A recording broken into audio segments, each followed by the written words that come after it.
Sahabat Rema yang terkasih, salam jumpa. Hari ini Minggu 6 Juni 2021. Kita Gereja Semesta merayakan Hari Raya Tubuh dan Darah Kristus.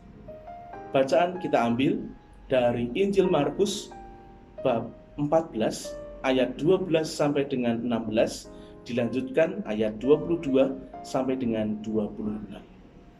Tema renungan kita, Ekaristi, kebersatuan Kristus dengan kita. Sahabat Rema yang terkasih, gereja perdana sampai pada abad-abad pertama mengalami berbagai macam penganiayaan, mengalami berbagai macam situasi yang sulit, dan seringkali dituduh sebagai sekte sesat karena orang-orang pada zaman itu mengira bahwa dalam gereja Kristen dipraktekkan yang namanya kanibalisme. Orang-orang memakan daging manusia dan meminum darah manusia. Tentu saja ini adalah berita bohong, berita yang keliru. Yang kita hayati dari zaman dulu hingga sekarang tentu saja adalah Ekaristi, yakni tubuh dan darah Kristus itu adalah diwujudkan dalam roti dan anggur. Namun nasi sudah menjadi bubur. Seringkali umat Kristen kemudian mengalami yang namanya penganiayaan, penangkapan, dan juga penyiksaan yang begitu berat.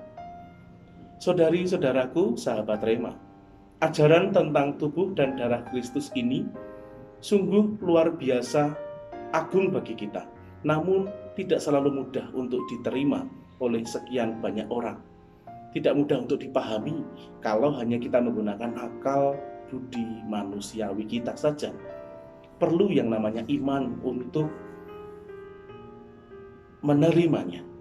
Nah, saudari-saudaraku, sahabat Rema, konkretnya tubuh dan darah Kristus ini kita hayati dan kita nikmati ketika kita merayakan Ekaristi. Perayaan Ekaristi ini adalah sesuatu yang luar biasa bagi kita. Karena di dalam Ekaristi inilah kita merayakan puncak dan sumber iman kita, di mana kita pertama mengenangkan tentang karya keselamatan Allah yang tercurah di dalam diri Kristus melalui penebusan dosa yang dilaksanakan oleh Kristus melalui pengorbanan tubuh dan darahnya.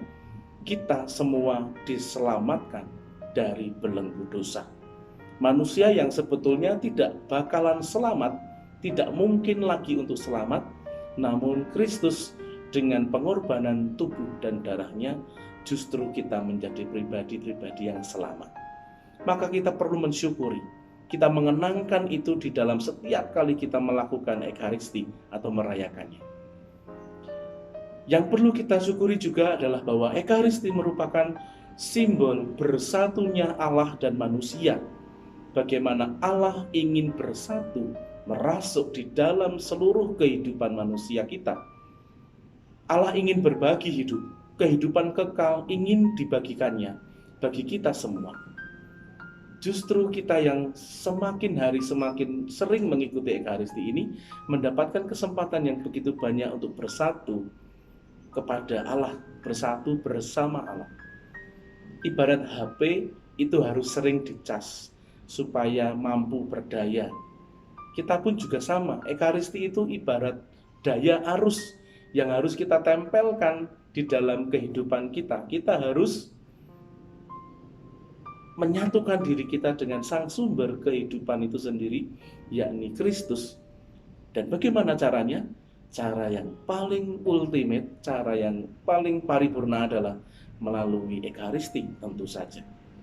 Maka saudari-saudaraku, soal Ekaristi ini, soal ajaran tentang tubuh dan darah Kristus ini tentu saja harus kita pahami bukan hanya dengan akal budi, namun dengan penghayatan iman kita. Segaris atau lurus dengan perumpamaan tentang Yesus pokok anggur, maka Ekaristi ini pun juga memberikan daya kehidupan bagi kita semua. Maka bagi kita yang mengaku diri sebagai umat Kristiani, umat Katolik, tentunya tidak anti dengan yang namanya Ekaristi. Lucu jika kita mengaku diri Katolik, mengaku diri Kristen, tetapi tidak akrab dengan Ekaristi. Kalau misa malas, kalau dengar kata misa saja kita kemudian seperti enggan begitu. Kalau kita tidak bersatu dengan cara Ekaristi ini, lalu dengan cara apa lagi?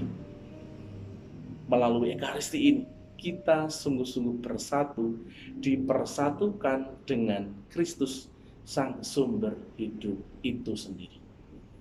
Saudari-saudaraku, sahabat Rema, maka mari kita semakin bersyukur bahwa di dalam gereja Katolik ada yang namanya Ekaristi, sarana yang bisa kita gunakan, yang dapat selalu kita hayati dan rasakan sebagai sarana untuk bersatu dengan Kristus.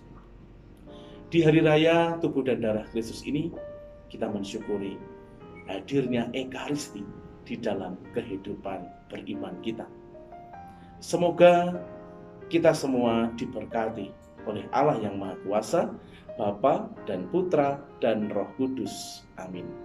Keluarga kudus, doakanlah kami.